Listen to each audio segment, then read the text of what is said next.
సిద్ధెలలో నేను సిద్ధముగా చేసుకో రాజు రానయ్యున్నాడు. విశిష్టతను దాని ప్రత్యేకతను మనం విన్నాం. నిజమే, ప్రతి సంవత్సరం వింటున్నాం. కొత్త సబ్జెక్ట్ ఏం కాదు, అంశం పాతదైనా ప్రభువును మనం ఎప్పుడు జ్ఞాపకం చేసుకోవాలి. రొట్టె ద్రాక్షరసం ప్రతి నెల తీసుకుంటున్నా కూడా ప్రతి నెల అదే వాక్య భాగాన్ని మనం జ్ఞాపకం చేసుకుంటాం. ప్రభువే అన్నాడు, నేను వచ్చే వరకు దీన్ని జ్ఞాపకం చేసుకోండి. కొన్నిసార్లు కొన్ని ప్రత్యేకమైన ఇన్సిడెంట్స్ని జ్ఞాపకం చేసుకోవాలి. మట్టల ఆదివారం అంటే ఏంటి, మట్టలు ఎందుకు, ఆ రోజున యేసు ప్రభువారు యెరూషలేములో ఊరేగుతున్నప్పుడు వస్త్రాలు ఎందుకు పరిచారు, వస్త్రాలు దేనికి గుర్తుగా ఉన్నాయి అని మనం రాత్రి చాలా స్పష్టంగా చెప్పుకున్నాం. ప్రభువారు ఒక రాజుగా ఎంటర్ అయ్యాడు యెరూషలేము సిటీలోకి. రాజే కాదు, ఆయన రాజులకు రాజు.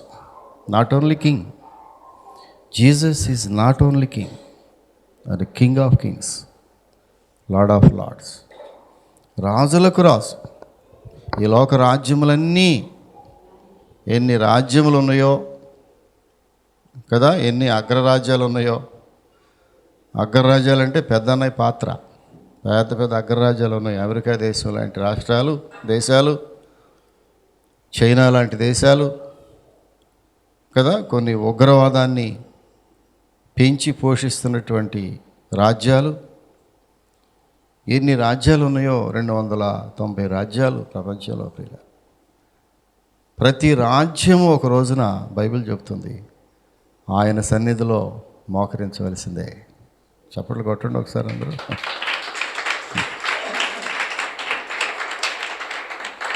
ప్రతివాని మోకాలు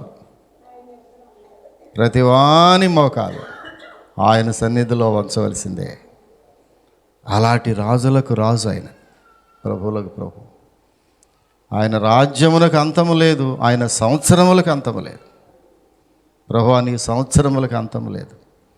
నీవు నిత్యుడైన దేవుడు, నిత్యుడైన తండ్రి కదా, ఎవర్ లాస్టింగ్ ఫాదర్, నిత్యుడకు తండ్రి. ఆయన ఉనికి నిన్న నేడు నిరంతరం. ఆయనకు ముందు ఎవరు లేరు, తర్వాత ఎవరు ఉండరు. ముందు ఎవరు లేరు, తర్వాత ఎవరు ఉండరు. ఆది అంతము లేనివాడు కదా, ఆదియు లేదు అంతము లేదు. నేను ఉన్నవాడను అనువాడను. నీ పేరేంటి అని అడిగినప్పుడు ఆయన చెప్పిన ఆన్సర్ ఏంటో తెలిసిన, నేను ఉన్నవాడను అనువాడనై ఉన్నాను. నాకు ముందెవరు లేరయ్యా, నాకు తర్వాత ఎవరు ఉండరు. మోషే, నేను ఎవరినో చెప్పు ఫరో రాజుకి వెళ్ళి, నేను ఉన్నవాడను అనువాడను, ఎవరయ్యా నీకు కర్ర ఇచ్చింది అని అడిగితే ఫరో రాజు మోషే చెప్తాడు, ఆయన ఎవరో కానీ ఆయన ఉన్నవాడును అనువాడనై ఉన్నాననే దేవుడు, ఉన్నవాడు అనువాడునై ఉన్న దేవుడు నీతో మాట్లాడుతున్నాడు. నీకు చెప్పమన్నాడు. కబడ్దారు, నీ పరిస్థితి అయిపోయిందని చెప్పమన్నాడు. కంగారు పడిపోయాడు. ఇలా ఎవరి దేవుడు? రాజులకు రాజు. ఈయన యెరూషలేము దేవాలయం ఆ టౌన్ సిటీలోనికి ఎంటర్ అవుతున్నప్పుడు ఎలా ఎంటర్ అయ్యాడు తెలిసిన? దీనుడుగా, సాత్వికుడుగా, నీ రాజు సాత్వికుడుగా గాడిదను, భారవాహక పిల్లైన గాడిద పిల్లను ఎక్కి నీ యొద్దకు వచ్చుచున్నాడు. ఎక్కడికి వస్తున్నాడు ఇప్పుడు? నీ యొద్దకు వచ్చుచున్నాడు. రాత్రి అంశం అదే. ఎక్కడికి వస్తున్నాడు? ఈ గాడిద పిల్లనికి రాజు నీ యొద్దకు వచ్చుచున్నాడు. ఇదిగో వచ్చుచున్నాడు ఆయన, ఈజ్ కమింగ్. ఇంకొక మాట ఏముందండి బైబిల్లో? నేను త్వరగా వచ్చుచున్నాను. ఎన్ని సంవత్సరాలు? ఈ జకరియా 2000 సంవత్సరాలు చూశారంట. ప్రతి పస్కా పండుగ రోజున యెరూషలేము దేవాలయంకి వెళ్ళటం కదా. పస్కా పండుగ రోజున ప్రతి ఒక్కరు యెరూషలేముకి వెళ్ళాల్సిందే. అది యూదులకు విధి, అదొక కట్టడ. తప్పకుండా దేవాలయానికి వెళ్ళాల్సిందే. దేవాలయానికి వెళ్ళినప్పుడు జకరియా లాంటి ప్రవక్తలు చెప్పింది ఏంటంటే, ఆయన ఎలా వస్తాడు? ఆయన నీ వద్దకు గాడిద పిల్లనికి వస్తాడయా నీ దగ్గరికి. ఎప్పుడు? 2000 సంవత్సరాల క్రితం చెప్పినటువంటి మాట ఇది ప్రియులారా. 1 ఏడా 2 ఏళ్ళ, వేల సంవత్సరాలు ఆయన గురించి ఎదురు చూసి ఈ సంవత్సరం వస్తాడేమో, మళ్ళీ నెక్స్ట్ ఇయర్ వస్తాడేమో కదా. కొంతమంది ఎదురు చూసి మర్చిపోతారు. అలాగే నేడు కూడా క్రీస్తు ప్రభు వస్తున్నాడంటే 2000 సంవత్సరాల నుంచి చూసి కొంతమంది హేళన చేస్తున్నారు. ఎప్పుడు వస్తాడు ఇంకా? అప్పుడు అదే అనుకున్నారు, మెస్సయ్య ఎప్పుడు వస్తాడా? రానే వచ్చాడు ఒక రోజున కన్యమరి గర్భంలో నుంచి. ఒకరోజు రానే వచ్చాడు, రేపు రానే వస్తాడు ఒక రోజున. జాగ్రత్తగా ఉండాలి. మనం సియోన్లో నిశ్చింతగా ఉంటున్నారు కొంతమంది స్త్రీలు ప్రియులారా. ఆయన రానే వస్తాడు ఒకరోజు. ఇదిగో ఒకరోజు రానే వచ్చాడు.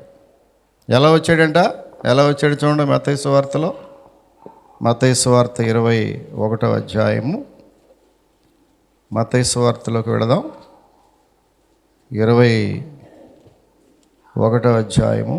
ఇదిగో నీ రాజు సాత్వికుడై, 5వ వచనం, నీ రాజు సాత్వికుడై గాడిదను భారవాహక పశువు పిల్లైన చిన్న గాడిదను ఎక్కి నీ యొద్దకు వచ్చుచున్నాడు. ఈ దేవుడు క్రీస్తు సాత్వికుడు అనే టాపిక్లోనే మాట్లాడాను. సాత్వికుడు. ఎన్నో దేశాలు వెళ్ళినాయి ఆ వార్త ప్రియుల. ఆయన రాజే కానీ సాత్వికుడిగా వచ్చాడు. ఎలాంటి రాజు చూడినా అందరు రాజుల్లాగా లేదు, సాత్వికుడుగా గాడిద మీద ఎక్కి వచ్చాడు. ఎంత దీనుడు. ఒక చోట ఉంది దేవుని వాక్యం, నీ సాత్వికమే నిన్ను గొప్ప చేశాను అన్నాడు. చప్పట్లు కొట్టాలి ఒకసారి.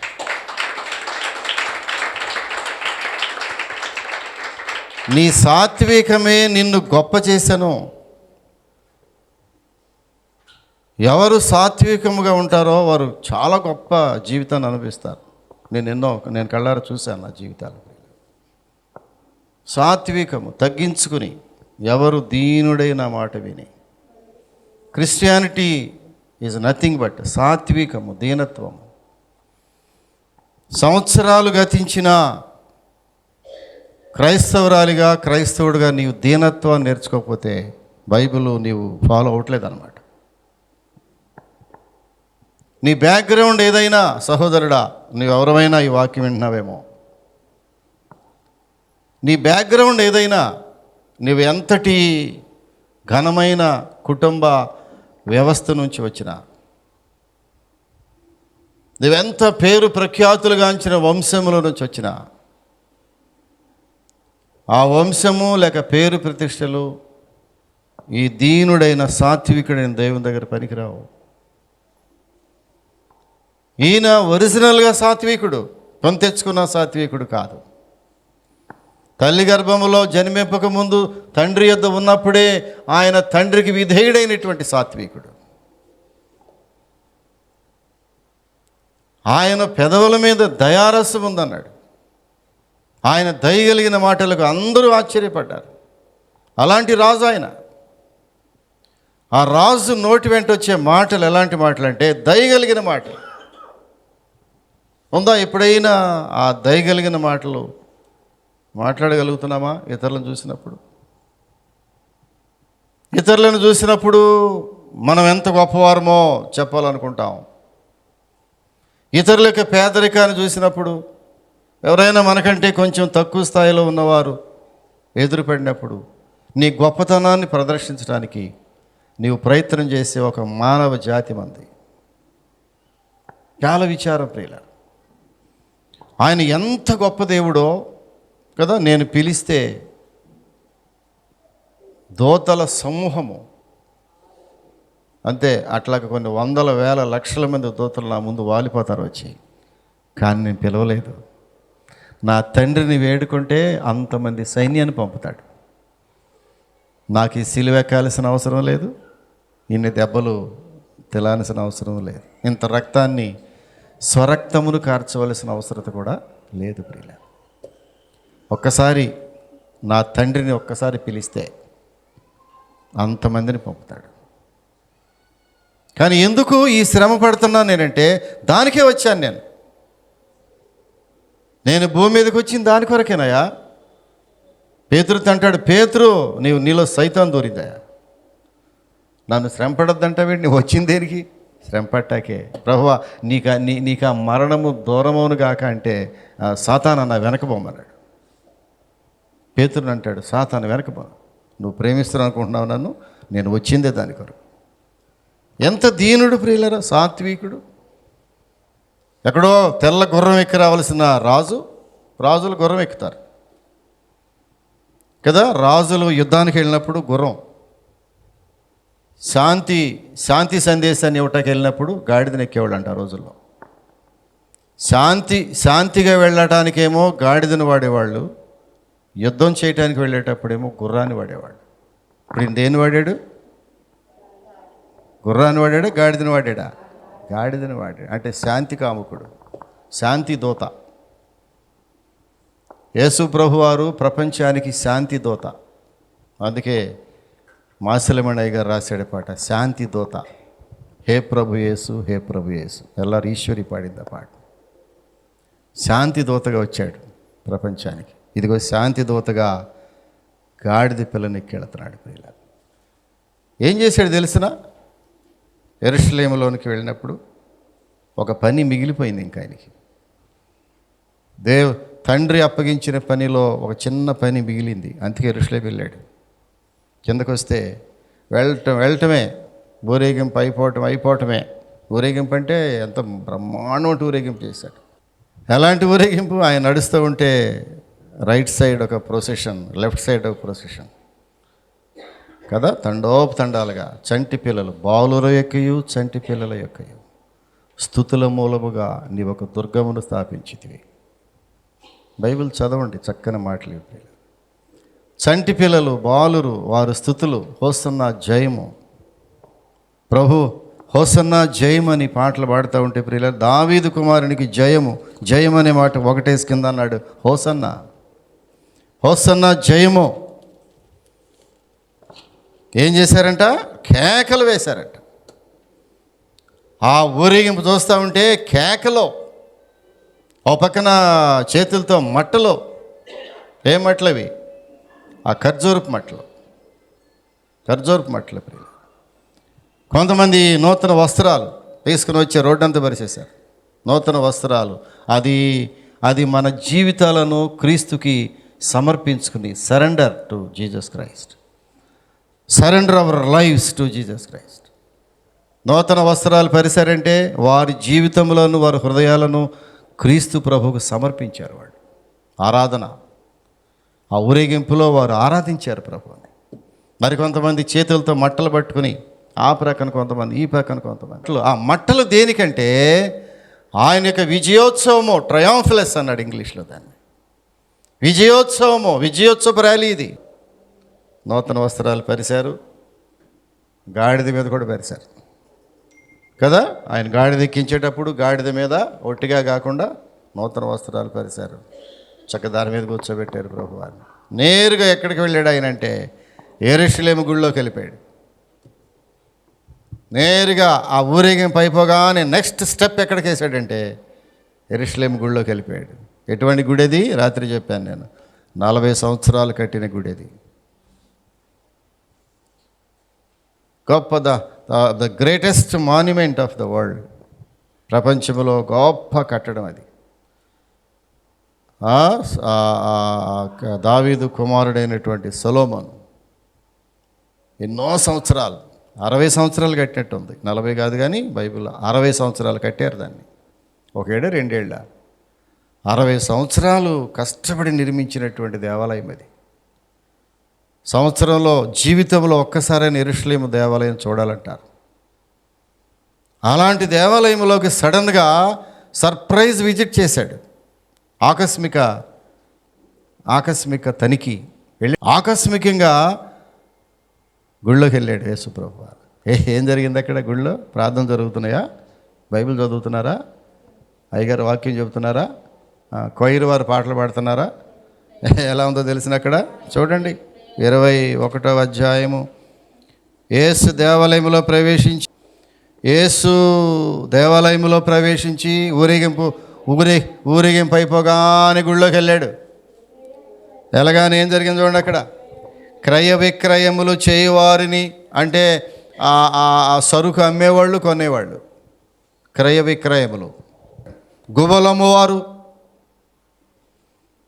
అంటే పావురాలు అమ్మేవాళ్ళు, గువ్వలు అమ్మేవాళ్ళు, మేకలు అమ్మేవాళ్ళు, పక్కన గొర్రెపోట్లు అమ్మేవాళ్ళు. ఎక్కడ? ఎందులో? దేవుని మందిరంలో. సర్ప్రైజ్ విజిట్ చేశాడు యేసయ్య ఒకరోజు. ఉన్న పాటిని ఒక్కసారి ఎవరికి చెప్పకుండా అలాగా సీక్రెట్కి వెళ్ళిపోయాడు. దేవుని రాకడ ఎప్పుడు ఎలాగుంటుంది అమ్మా? దేవుని రాకడ ఎప్పుడు ఎలాగుంటుంది? చెప్పిరాడు. రాత్రి అన్నాను, ఎప్పుడో మన దగ్గరికి ప్రభు వచ్చాడు కదా మొన్న ఒకరోజు. ఆయన వచ్చినప్పుడు దేవాలయంలో ఏముందంట? రోకలు అమ్ముతున్నారు, రోకలు మార్చుకుంటున్నారు, గువ్వలు అమ్ముతున్నారు, క్రయ విక్రయాలు చేస్తున్నారు. చివరికి ఏమన్నాడు? నా మందిరము ప్రార్థన మందిరం అనబడిందే, దాన్ని దొంగలకు ఒక చేసేశారు.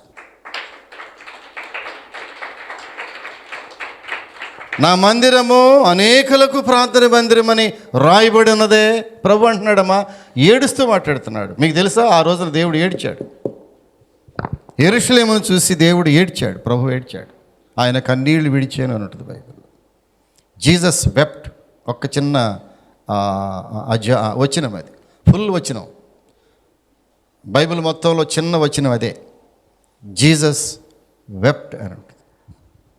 యేసు కన్నీరు విడిచెను అన్నది. ఎవరిని చూసి?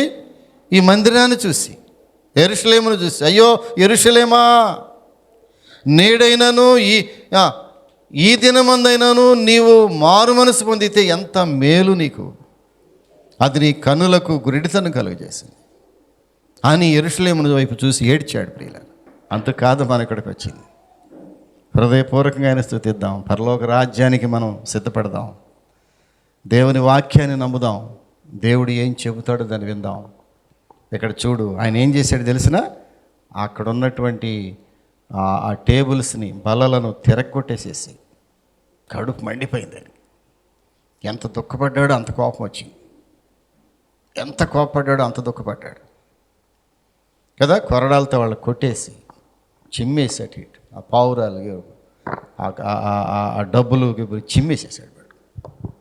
జాగ్రత్త. నా మందిరము ప్రార్థన మందిరం ప్రియులారా. ముగించుకుందాం. మట్లాది వారం నిజమైన ఆరాధన ప్రియులారా. మనము దేవుణ్ణి ప్రకటిద్దాం అన్ని జనుల్లో. ఆయనను మనం కూడా ఊరేగిద్దాం. ఆయనను మనం కూడా ఆయన యొక్క దాన్ని ట్రయంఫ్లస్ చెప్పండి తెలుగులో, విజయోత్సవ సభను, విజయోత్సవ ర్యాలీ. మా దేవుడు విజయోత్సవంతో వస్తున్నాడు పట్టణంలోనికి. ఆయన తండ్రి ఏది చెప్పాడు అది ముగించుకొని వచ్చేసాడు. అన్నీ కంప్లీట్ చేసేసాడు. అది ఆల్ ఫుల్ఫిల్డ్ అన్నీ. ఆయన అక్కడే ఉంటుంది మత్తయి 21 చివరిలో ఆ 3-4 వచనాల్లో ఉంటుంది. లేఖనముల నెరవేర్పు ప్రకారం ఇది జరిగింది అంటాడు. జకరియా యొక్క ప్రవచనము నెరవేర్పు వలన ఈ గాడిద పిల్లని ఎక్కొచ్చాడు. ప్రభు అంటాడు, నేను ధర్మశాస్త్రం కొట్టివేయటకు రాలేదు, ధర్మశాస్త్రం నెరవేర్చడానికి వచ్చాను. కనుక ప్రియులరా, దేవుని యొక్క మాట నెరవేర్చడానికి కుమారుడు వచ్చాడు. ఆ కుమారుని యొక్క మాట మనం కూడా నెరవేరుద్దాం. చిన్న ప్రార్థన చేసుకుందాం. దయచేసి తలలు వంచండి, చిన్న ప్రార్థన చేసుకుందాం. ఒక్క మాట ప్రభువు చెప్పండి. ప్రభువా, ఆ రోజున బాలురు, చంటి పిల్లలు హోసన్నా జయమని యెరూషలేము వీధుల్లో నిన్ను ఆరాధించారు, ఊరేగించారు. కొంతమంది నూతన వస్త్రాలను పరిచి, కొంతమంది ఆ యొక్క మట్టలు చేతపట్టుకొని ప్రభు పేరట వచ్చువాడు స్తుతింపబడును గాక, హోసన్నా జయము. ప్రభువుని ఎంతగా స్తుతించారు. వారు యెరూషలేములోనికి ఎంటర్ అవటం కాదు యేసు ప్రభు ఈరోజు నీ హృదయంలోనికి, నీ ఇంటికి రాబోతున్నాడు. ఇదిగో నేను వస్తున్నానమ్మా, ప్రభువారు మీ ఇంటికి రాబోతున్నారు, నీ గృహములోనికి రాబోతున్నాడు యేసయ్య. ప్రభువా, యెరూషలేములోనికి రావటం కాదు, నీవు నా గృహములోనికి, నా హృదయంలోనికి రా ప్రభువా, నా హృదయంలోకి రా అయ్యా, నా హృదయం అనే దేవాలయంలోనికి రా ప్రభువా. ఒకవేళ ఈ దేవాలయం పాడైపోయిందేమో, హృదయము, ఈ హృదయం మల్లెముతో నిండిపోయిందేమో, రాళ్లతో నిండిపోయిందేమో. ప్రభువా, నా హృదయాన్ని పరిశుద్ధపరచు. యెరూషలేము దేవాలయమును శుద్ధి చేసినట్టుగా ఈరోజు నా హృదయాన్ని శుద్ధి చేయి. నీవు రావటానికి వీలుగా నా హృదయాన్ని చేయి ప్రభువా. ఒక్క నిమిషం ప్రార్థన చేయి. అమ్మ ఒక్క నిమిషం నోరు తెరుద్దాం.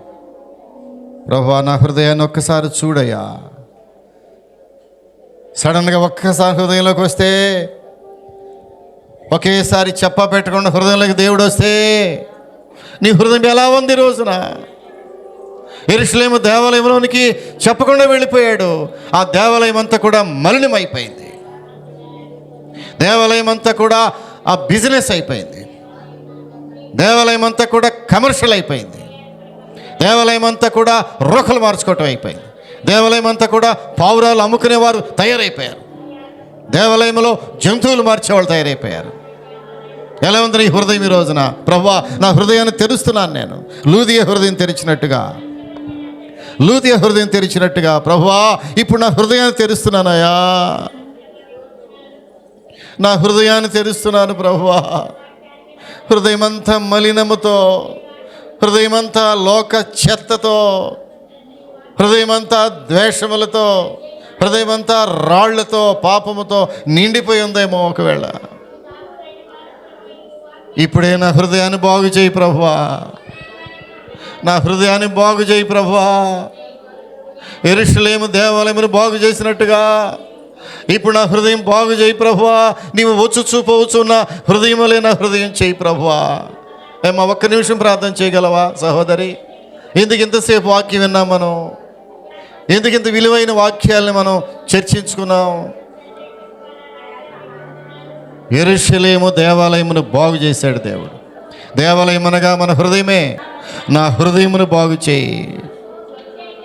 నా హృదయమును బాగు చేయయ్యా. నా హృదయం అంతా కూడా పాపముతో నిండిపోయిందయ్యా. నీ హృదయంలోంచి జీవధారలు బయటకు రావాలి. కుమారుడా నీ హృదయంలో జీవధారలు బయటకు రావటానికి అన్నిటికంటే భద్రముగా నీ హృదయమును కాచుకో. హృదయం మోసకరమైంది, ఘోరమైన వ్యాధి కలిగింది. దాన్ని గ్రహించగలిగిన వాడెవడు? యేసుని పూజించడానికి వచ్చిన వారు, యేసు ప్రభువుని స్తుతించడానికి వచ్చిన వారు మట్టలు పట్టుకొచ్చారు అనగా యేసు ప్రభు యొక్క విజయోత్సవంలో పాల్గొన్నారు. విజయోత్సవంలో వచ్చాడు యేసు ప్రభు వారు. నీకు కూడా జయమివ్వాలని, నీ తలంపుల మీద జయమివ్వాలని, నీ సమస్యల మీద జయమివ్వాలని యేసయ్య విజయోత్సవంతో నీ దగ్గరికి వస్తున్నాడు. నాకు జయము దయచేయి ప్రభువా. నా తలంపుల మీద జయము,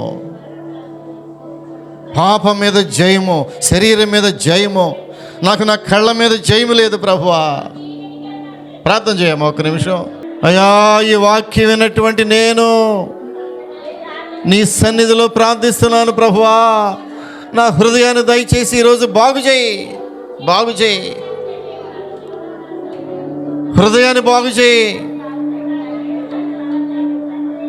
ఏదో ఒక రోజున చెప్పకుండా హృదయం దేవుడు వస్తాడు. నీ హృదయం సిద్ధంగా ఉన్నదా? నీ హృదయం సిద్ధంగా ఉన్నదా? యెరూషలేము దేవాలయము సిద్ధంగా లేకపోయింది. లోకముతో నిండిపోయింది యెరూషలేము దేవాలయము.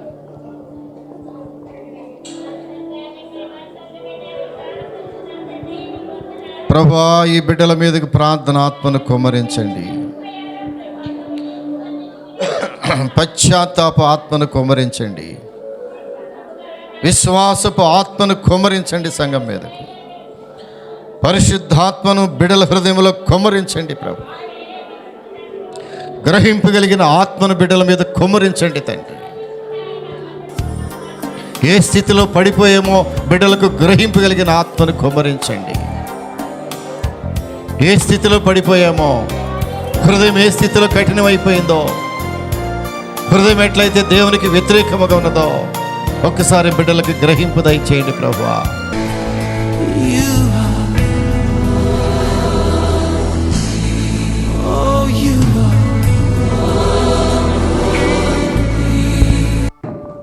పరిశుద్ధుడా, ప్రేమ కలిగిన స్వామి, ఇప్పటి వరకు బిడ్డలు మంచి వర్తమానాన్ని విన్నారు. నీవు రాజులకు రాజు అని, ప్రభువులకు ప్రభుడు అని.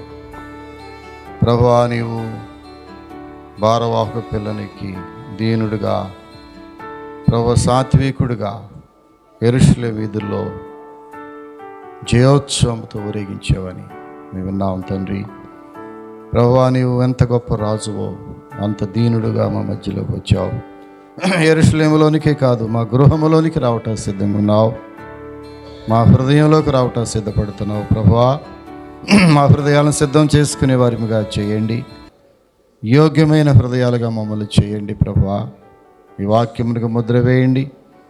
అలాగే యెరూషలేము దేవాలయమును ఎలాగ శుద్ధి చేసావో మా హృదయాలు కూడా శుద్ధి చేసి, హృదయంలో ఉన్న ప్రతి మలినమును, ప్రతి పాపమును నీ రక్తముతో కడిగి శుద్ధీకరించండి. అలాగే ప్రభువా, ఏ విధముగా మట్టలు పట్టుకొని నూతన వస్త్రాలు పరిచి నిన్ను స్తుతించారో హృదయమంతటితో ప్రభువా, అదేవిధంగా మమ్మల్ని మేము మా జీవితాలు మీకు సమర్పించుకుని ఆ విజయోత్సవపు ఆ ర్యాలీలో ప్రభువా నిన్ను స్తుతించి, బాలురు చంటి పిల్లలు ఎలాగైతే నిన్ను స్తుతించారో ప్రభువా, మేమందరము కూడా నిన్ను హృదయపూర్వకంగా స్తుతించే భాగ్యము దయచేయమని, ఈ వాక్యానికి ముద్ర వేసి కృప చూపించమని యేసు నామమున అడుగుచున్నాము తండ్రి. ఆమేన్, ఆమేన్. ప్రియులారా, మంచి వర్తమానాలు మీరు వింటున్నారు. మెర్సీ ప్రార్థన మందిరం నుండి వెలువడేటటువంటి ఈ విలువైన వర్తమానాలను మీరు విని ఆత్మీయంగా మేలు పొందుతున్నారని విశ్వసిస్తున్నాను. అనేకులు ఈ వర్తమానాలు విని ఫోన్ ద్వారా మాకు తెలియపరుస్తున్నారు. వారి ప్రార్థన అవసరతలు మాకు తెలియపరుస్తున్నారు. వారు ఆత్మీయముగా మేలు పొందుతున్న విధానాన్ని కూడా వారు ఫోన్ కాల్స్ ద్వారా నాతో నేరుగా మాట్లాడుతున్నారు. ప్రియులారా, మీలో ఎవరైనా మమ్మలను సంప్రదించాలని ఆశపడినట్లయితే మా అడ్రస్ ఒకసారి చెప్పడానికి ప్రయత్నం చేస్తున్నాను. మెర్సీ ప్రార్థన మందిరము, డోర్ నంబర్ 3-62/2, డ్రైవర్స్ నగర్, కొత్త బైపాస్ రోడ్, గుడివాడ. మా అడ్రస్ మరొకసారి, pastor reverend doctor K J Victor Paul, mercy ప్రార్థన మందిరము, డోర్ నంబర్ 3-62/2, డ్రైవర్స్ నగర్, కొత్త బైపాస్ రోడ్, గుడివాడ. మమ్మలను సంప్రదించవలసిన ఫోన్ నంబర్లు 9398632944, 9398632944 మరియు 9398929262. దయచేసి మీ ప్రార్థన అవసరతలు మాకు తెలియచేయండి. మేము మీ కొరకు ప్రార్థన చేస్తాం.